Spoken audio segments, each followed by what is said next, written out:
U.S. Marines assigned to Task Force Sapper supporting Joint Task Force Southern Border just completed operations of general engineering barrier reinforcements along the Mexican and U.S.-American southern border barrier.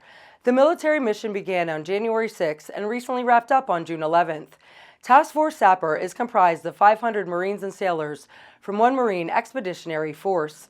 Now let's hear from our servicemen and women who have been assigned with securing our southern territory. Task Force Sapper's primary mission is conduct general engineering, and this particular stage of the mission is barrier reinforcement. There's an existing barrier, both a primary and a secondary barrier here on the Mexican-American border in San Diego. So there's roughly about 15 to 18 miles of this barrier, and we are conducting reinforcement with concertina wire, an obstacle that delays and disrupts any illegal activity and crossing. Under the direction of the U.S. Northcom, Joint Task Force Southern Border coordinates efforts to seal the border and deter illegal acts, while being responsible for full-scale agile and all-domain operations. We've been placing concertina wire by welding the engineer stakes, the green E stakes, welding them onto the barrier, and then tying in the concertina wire on top of that.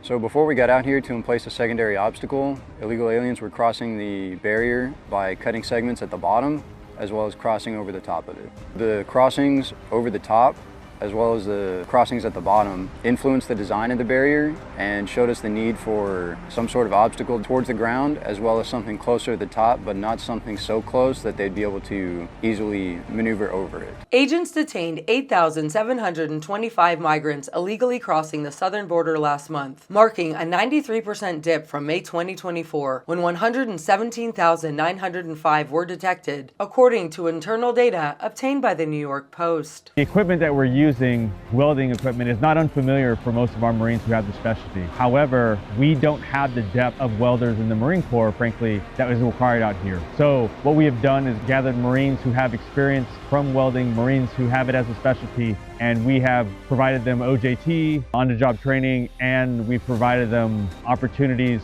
to learn how to weld. U.S. Border Czar Tim Homan confirmed Tuesday that southern border numbers are at a record low. What is new and unique here is that we are now applying it above the deck onto a structure that already exists versus on the ground using E-stakes and pounding them in. And so this is a permanent application of wire to the barrier.